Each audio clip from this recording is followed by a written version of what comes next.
क्या हो जा रहा है कि बार बार बलौदा बाजार के लिए आप चर्चा बन जा रहे हो? बार महादेव एक प्रश्न बहुत बड़ा चल रहा है सारी जगह, देश में हर कोने कोने में महादेव चल रहा है। देख रहे हैं टीवी में कि यूथ का ही एक चेहरा जो है हर बार प्रदेश अध्यक्ष जो है यूथ का होना चाहिए। किस तरह देखते हैं, क्या कहना जो स्थिति है उसको किस तरह देख रहे हैं? जैसे अंडरब्रिज की स्थिति देखें तो लबालब पानी भरा हुआ है, दो अंडरब्रिज जो है डैमेज हो चुके हैं। किस तरह देख रहे हैं? क्या ये सो मैंने बताया कि भिलाई में एक बच्ची को जो है घसीटते हुए लेके गया। भिलाई जो है शिक्षा का हब बोला जाता था, अब नशा का गढ़ है। इतना ये बात करें कम पड़ता है। एक अतिरिक्त प्रश्न जोड़ना चाहता हूँ, लीज का मामला आप उठाए थे, अब क्या हुआ? विधायक है यहाँ के, उनके निवास पहुंचा हुआ हूँ। बार बार जो चर्चित होते हैं बलौदा बाजार को लेकर, उन सभी विषयों को लेकर मैं यहाँ पहुंचा हुआ। उनसे हम सीधा बात करते हैं। हमारे साथ मौजूद है महोदय जी, आपका स्वागत है। जी बहुत बहुत धन्यवाद। क्या आपके चैनल में बात करने का मौका मिल रहा है, हमारे लिए सौभाग्य है। क्या हो जा रहा है कि बार बार बलौदा बाजार के लिए आप चर्चा बन जा रहे हो, बार बार आपको नोटिस आ रही है, क्या कारण है? देखिए, ऐसा है कि इसके पीछे का जो कारण मुझे समझ में आता है वो राजनीतिक कारण है। दूसरा मुझे ये समझ में आता है कि एक सभ्य समाज जिसमें निर्दोष लोगों को जेल पे भेजा गया, और हम लोग पहले ही दिन से इसकी आवाज़ उठा रहे हैं कि भाई निर्दोषों के ऊपर आप कार्रवाई मत कीजिए। तो ये बदले की भावना से प्रदेश सरकार काम कर रही है, क्योंकि उसका दायित्व ये बनता है कि सत्यता को जनता के सामने रखे और सत्यता के आधार पर जिन लोगों ने भी हिंसा की उन पे कार्रवाई करे। उसको छोड़कर वो लीपापोती कर रही है, जो विवेकपूर्ण नहीं दिखता, न्यायप्रिय नहीं दिखता। और हमें किसी भी तरह की जांच से, किसी भी तरह के विषय से कभी हमें कोई आपत्ति नहीं रही। हम तो सार्वजनिक ही किए हैं। हमने तो पहले दिन से ये कहा है, मेरे सोशल मीडिया अकाउंट से डले हुए वीडियो फुटेजेस के अलावा आपके पास कोई भी फुटेज हो, जैसा कि मंत्री आरोप लगा रहे थे कि देवेंद्र स्टेज पे था या देवेंद्र ये किया, कोई भी चीजें हो तो उसको सार्वजनिक करो। इतने दिनांक तक नहीं कर पाए और रोज नए नए हथकंडे अपनाकर केवल और केवल दुष्प्रचार करने का काम कर रहे हैं। तो मुझे लगता है ये दुष्प्रचार का जो जवाब है वो समय है। समय से सब कुछ स्पष्टता सामने आएगी। देवेंद्र जी, जब आप वहां गए हुए थे तो कितने लोगों की संख्या थी और आप कितना समय वहां पर रुके? देखिए, ऐसा है कि मैं सतनामी समाज की जो मांग है कि जैतखाम को जो काटा गया, इसके बाद आरोपियों को तुरंत छोड़ भी दिया गया, एक लीपापोती इस पूरे मामले में दिखी है। समाज का बहुत स्पष्ट कहना है कि सीबीआई जांच होनी चाहिए और हमने उस बात का समर्थन करने हम वहां पहुंचे थे और वहां साथियों के साथ हमारी मुलाकात भी हुई। और उसके बाद हम, चूंकि हमें रायगढ़ जाना था, एक दूसरे अन्य कार्यक्रम में जाना था, तो हम वहां चले गए। इसमें क्या लग रहा है आपको कि समाज के कुछ लोग निर्दोष जो होंगे, जिनको बेकारण अंदर किए होंगे, क्या आपको इस तरह का कुछ लगता है? हाँ, मैं तो पहले ही दिन से बोल रहा हूँ, बहुत सारे लोगों को जबरदस्ती गिरफ्तार कर लिया गया। जो लोग वहां पर, जिनका कोई लेना देना नहीं था, जो आए हुए थे समर्थन करने या अपनी भावनाओं, धार्मिक भावनाओं के तहत आए थे या वहां पर कार्यक्रम स्थल पे पहुंचे हुए थे। अभी तक संख्या स्पष्ट नहीं की गई कितने लोगों को गिरफ्तार कर लिया गया, कितने लोगों को डंडे बरसाए गए, माताओं बहनों को। ये भी बात कही जाती है, जो कांग्रेस की रिपोर्ट, कांग्रेस की टीम जब वहां गई थी तो ये भी एक बात सामने आई थी, बलौदा बाजार के स्थानीय लोगों ने बताया था, आगजनी प्रशासन के लोगों के द्वारा भी की गई है। हम आरोप नहीं लगा रहे हैं, तो लोग भी कहते हैं। हमारी एक विधायक वीडियो में दिखती भी है रुकवाते हुए कि भाई आग मत लगाइए, ये नहीं कीजिए। तो ये सारी चीजें, घटनाएं हुई हैं जो स्पष्ट रूप से जिसकी जांच होनी चाहिए। अगर समाज सीबीआई जांच करने की मांग कर रहा है तो क्यों नहीं कर रहे हो? आप न्यायिक जांच में खानापूर्ति क्यों कर रहे हो?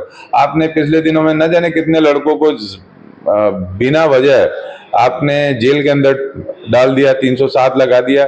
उनके फ्यूचर का क्या होगा? वो बच्चे मानसिक तनाव जो वो झेल रहे हैं उसका क्या होगा? उनके परिवारों का क्या होगा? बहुत सारे ऐसे सवाल हैं जिससे बच रही है सरकार। हम टीवी में देख रहे थे जैसे कि एक पत्नी का ये कहना है कि मेरा पति निर्दोष है, वो तो घर ही में था, लेकिन उसको बेकारण उसको जो है लेकर चले गए। क्या आप सरकार को ये बात बताएं? आप विधानसभा में बार बार प्रश्न उठाते हैं, ये प्रश्न को आपने उठाया? जी, मैंने विधानसभा में सारी बातें उठाई है। विधानसभा सत्र के दौरान कांग्रेस ने एक डेलीगेशन इसके लिए लेके आई थी कांग्रेस कि जितने भी लोग निर्दोष लोगों के ऊपर कार्रवाई हो रही है ये गलत है, और कांग्रेस ने इसके लिए एक आंदोलन भी किया है और हम सब लोग हमारे आम व्यक्तियों की आवाज बनकर उनके लिए लड़ाई लड़ रहे हैं। विधायक जी, बार बार चर्चे में ये बात आ रही है, हर दिन लोग देख रहे हैं टीवी में कि यूथ का ही एक चेहरा जो है हर बार प्रदेश अध्यक्ष जो है यूथ का होना चाहिए। किस तरह देखते हैं, क्या कहना चाहेंगे? देखिए, ऐसा है कि कांग्रेस पार्टी तो हमेशा युवाओं को मौका दिया। हमारे आदरणीय प्रदेश कांग्रेस के अध्यक्ष दीपक बैज जी के नेतृत्व में हम सब लोग मजबूती से काम कर रहे हैं। वो युवा नेता हैं, 2 बार के विधायक और उसके बाद सांसद भी हो रहे हैं। बहुत अच्छा अनुभव है, ब्लॉक अध्यक्ष से लेकर यहाँ तक का सफर उन्होंने तय किया है और हम सब युवा उनके नेतृत्व में काम कर रहे हैं। विधायक जी, जैसे कि जब आप महापौर थे उसके बाद विधायक बने, जो भिलाई का जो स्वरूप था हमने भी देखा कि शहीद पार्क बहुत बड़े बड़े आपने देखा जाए तो बजट से बाहर भी आपने भिलाई को दिया। अभी जो स्थिति है उसको किस तरह देख रहे हैं? जैसे अंडरब्रिज का स्थिति देखें तो लबालब पानी भरा हुआ है, 2 अंडरब्रिज जो है डैमेज हो चुके हैं। किस तरह देख रहे हैं, क्या ये स्वरूप को किस तरह बदलना चाहेंगे? देखिए, ऐसा है, जो मैं समझ पाता हूँ, मुझे ये इस बात का दुख है कि ये सरकार थोड़ा डेवलपमेंट के कामों में सरकार अपने वादों से पीछे हट रही है। इस प्रदेश के फाइनेंस मिनिस्टर युवाओं को कहते हैं कि हमारे पास नौकरी के लिए फंड नहीं है। आपने कहा था कि हम शासकीय सारी भर्तियों को समयबद्ध तरीके से कंप्लीट करेंगे, अब आप बोल रहे हैं फंड नहीं है। दूसरी बात, आप ये कह रहे हो कि भाई अब मैं निकाल भी दूंगा नौकरी तो सबको नौकरी मिल जाएगी क्या? इसके बाद ऐसे बहुत सारी बातें हैं सरकार में। मैं अगर कहूं तो ऐसा है कि कुर्सी का खींचतान चल रहा है। मुख्यमंत्री जैसी चलती नहीं। फाइनेंस मिनिस्टर अलग भागते हैं, नगरीय निकाय अलग भागते हैं, पुराने हमारे जितने पूर्व मंत्री हैं उन लोग अलग सरकार को हलाकान करके रखे हैं। गृह मंत्री अलग अपने गुस्से को ही नहीं काबू कर पा रहे हैं। गृह मंत्रालय कैसा संभाल रहे हैं हम समझ ही नहीं पा रहे हैं। तो ऐसी सब परिस्थिति। और भिलाई की अगर मैं बात कहूं तो भिलाई में नई सरकार बनने के बाद लगभग 40 से 50 करोड़ रुपए का काम को रोका गया है या होल्ड किया गया है। एनओसी के बहाने भुगतान ना कराकर लोगों का काम को होल्ड किया गया है, कामों को रद्द किया गया है, नए कोई प्रोजेक्ट्स नहीं बन रहे हैं। जो मेंटेनेंस वर्क चलता था जिसके माध्यम से हम लोग सभी व्यवस्थाओं को सुचारू रूप से कंप्लीट कर पाते थे, वो मेंटेनेंस वर्क रुका हुआ है। बहुत सारी चीजों की आपत्ति है, जनता देख रही है। मुझे लगता है कि जनता जनार्दन हर चीज पे नजर रखती है और वो आने वाले समय में बीजेपी को इसका प्रतिशोध जनता ही करेगी उनसे। जितना भी बात करें कम पड़ता है। एक अतिरिक्त प्रश्न जोड़ना चाहता हूँ। लीज का मामला आप उठाए थे, अब क्या हुआ? लीज के मामले में हमने सफलता पाई। लीज की रजिस्ट्री ऐतिहासिक फैसला हुआ हमारी सरकार बनने के बाद। आपने ये मामला उठाकर भी अच्छा किया, क्योंकि मैं बहुत दिनों से इस बात को वॉच कर रहा हूँ। जिस समय से सरकार में बदलाव आया है तब से रजिस्ट्री होना लगभग बंद हो गई है, रजिस्ट्री नहीं की जा रही है। तो ये सब मामलों को हम देख रहे हैं, नजर रख रहे हैं और सरकार को चेता भी रहे हैं, अधिकारियों को भी चेता रहे हैं। उसके बाद भी नहीं अगर ये सुनेंगे तो हम जन आंदोलन की ओर जाएंगे। एक अतिरिक्त एक और प्रश्न जोड़ना चाहता हूँ। बहुत सारे प्रश्न आप ले सकते हो, आप बहुत सारे प्रश्न ले सकते हो, मुझे कोई आपत्ति नहीं है। लगातार इस बात को उठा रही है। प्रदेश कांग्रेस अध्यक्ष के नेतृत्व में हमने इस पे घेराव भी किया था और प्रशासनिक व्यवस्था सुचारू रूप से सही सुदृढ़ रूप से नहीं चल पा रही है। सरकार बहुत ओवर कॉन्फिडेंस में चल रही है। सरकार के मंत्री पहली बार के विधायक बने हैं, उनको विधायकी ठीक से समझ आई नहीं थी कि वो मंत्रालय पकड़ लिए, और मंत्रालय पकड़ लिए तो उनका जो विवेक होना चाहिए कि एक नर्म स्वभाव से, शालीनता से सुनकर लोगों के हिसाब से काम करें, उसकी जगह ऑर्डर फॉर्म में चल रहा है, दबाव पे वो काम कर रहे हैं, तो ऐसे ही रिजल्ट आएगा।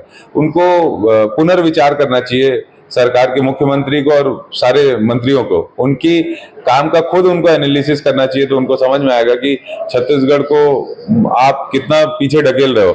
आपने बेरोजगारी पे आप कोई काम नहीं कर रहे हो, आप महिला सुरक्षा के लिए कोई काम नहीं कर रहे हो, आप ट्रेनिंग पे कोई काम नहीं कर रहे हो, और आप 2047 है ना। मतलब 47 के सपने दिखा रहे हो यार, 47 के सपने।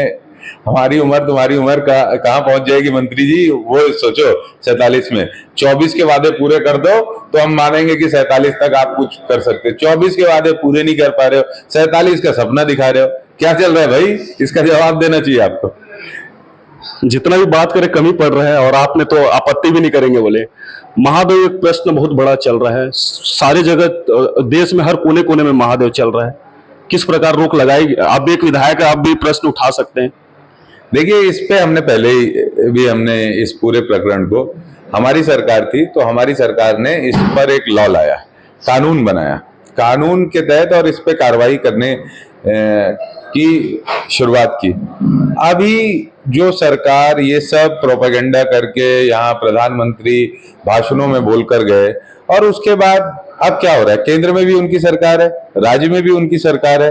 अगर ऑनलाइन ये जो सट्टा बाजार है, इस पर सरकार सजग है और सरकार इस पर कार्रवाई करना चाहती है, तो इस पर कानून लाके कार्रवाई कर देना। अधिकार क्षेत्र तो उन्हीं का है, वो क्यों नहीं कर रही है? पहले तो बड़ा चिल्ला रही थी। हमारी सरकार ने तो हमने प्रस्तुत किया ना विधानसभा में, इसके लिए हमने एक प्रपोजल बनाया ना। अब केंद्र सरकार का अधिकार है, केंद्र सरकार भी चुप है।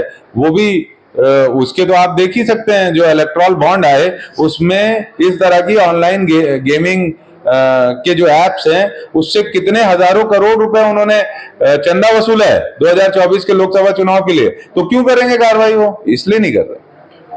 एक सवाल और